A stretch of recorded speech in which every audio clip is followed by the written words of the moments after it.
Hi, my name is Naomi Bonafu, and this is In Bed with Swyft. We will be interviewing some amazing guests from different sides of the creative industry. So Fleur, how did you got into interior design? I got into interior design straight out of high school. I knew very early on what I wanted to do, so I did some courses straight out of graduating, and then I was very lucky to get a position with an interior designer as her assistant. And I learnt more with her than I did during any course because it's practical, hands-on, you've got to think quickly, and it was really fun just doing everything from making the coffee to sitting in meetings, going to site with her. I think things that you don't learn in a classroom or a university, you know, commanding respect on site with 10 builders as a woman, that's really difficult. So, you know, watching her navigate all of those situations I still draw on those experiences now. I often have her on my shoulder because she was 5'1" as well. And she taught me that you are only as tall as you carry yourself. And it was just such an important lesson to learn at such a young age.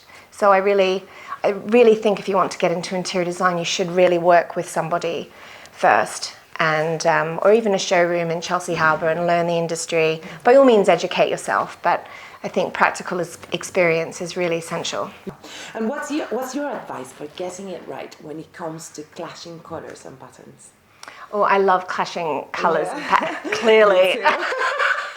I think you can clash patterns successfully if you keep the palette similar. I think, you know, you can start going off grid a bit when you're clashing different colours and patterns. It can just look a bit too busy. So I think as a general rule, stick to a palette and then bring different patterns and textures in, and I think that works. And equally for clashing colours, if the pattern is a similar aesthetic, it can work. I thought it was like that. So you now have your own range of cushions, fabrics and wallpapers. How would you describe the range? The range is very bold, bright and colourful and a little bit cheeky. All of the designs came out of a situation that I was working on for a client and not being able to find something that was right for that room. So I made lots of notes over a year or so, a couple of years. And then when a commercial project fell through, I then had the time to retrain and design my collection. So I hit the ground running with that because I already had lots of ideas. And then I launched the wallpaper range at Top Drawer in 2019 in the January.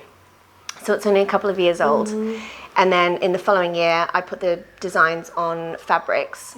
So I had a fabric range. And then during lockdown, I decided to put my designs on nearly everything. You know, I felt there was a niche for fun oven mitts and tea towels, and I mean, there's obviously lots of products around, but it was nice to just extend the range. So I had products at different price points.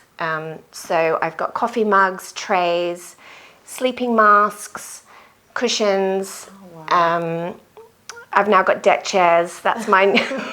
I know. Why not? So the country collection that I designed during lockdown, which has 3 designs, cow parsley, stag night and wings and wellies, those country designs are all on deck chairs and aprons and oven mitts as part of the sort of cottage core collection. So that's been really fun, and it's all made in London, which I'm really proud of.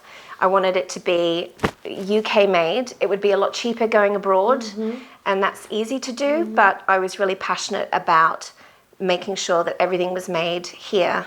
So my wallpaper is printed in Kent, and the fabrics are printed in London, as is all of the other items. So it's literally 10 minutes from where I live. So shipping is within 3 days. So I'm really pleased with that. Well done, that's Thank amazing. you. Thank you. London, made in London. Yes. Wow, that's a very rare label. And I've ordered one of everything to just at least so that I can check the quality of everything before I then put it on my website. So I'm quality control, designer, accountant, PR person, making the coffee. Queen of everything. It's a very big hat that one wears when they're juggling all of these things, but it's been a really fun adventure, and certainly something has kept me busy during lockdown. How would you sum up your interior style in 3 words? 3 words to sum up my interior style would be personality, color, and eclectic. Perfect. What's your all-time favorite interior trend? Interior trend. I don't tend to follow trends, but I am known for wallpaper. I love using wallpaper. So if that's considered a trend, that does tend to come and go. So wallpaper would be my go-to. But trends, I think, can sometimes look a bit gimmicky. And I've never had a client come and say, repaint the house ultraviolet because that's now the color of the year. And I don't think my clients are trend-led. They're doing their forever homes. So it's not something that I'm often asked. But I love wallpaper. How have you injected part of your personality into your home? I think it's very obvious when anyone comes to visit that I live there because there's a lot of colour, there's wallpaper in every room, there's photographs in every room, and I think that's really key to have in a home. It helps identify who lives there and gives it personality and identity. So I'm not a huge fan of the gallery wall, you know, these purpose gallery walls where someone buys a whole lot of typography and puts it up for that purpose. But to create a wall with their kids' art and their photographs and special moments or certificates, I think that gives the house soul and purpose and personality. So throughout all of the common spaces, sounds like a hotel. It's really not. The hallways. There's gallery walls of photos and my kids' art and things like that. But there's market finds. I love going to the antique market at Kempton Park to buy special pieces and mixing antiques with new. That helps give a space some personality as well. Favorite Swyft model? Oh, this one. This one we're sitting Can I say this one? The number 4. Number 4. Yes, I love it. Too. It's very comfortable. And it's a sofa bed. And it's a sofa bed. Flexibility. I mean, what else do you need? I know, it's amazing. I just think the company is incredible. A sofa in a box. A sofa in a box. Why hasn't this been done before? Yeah.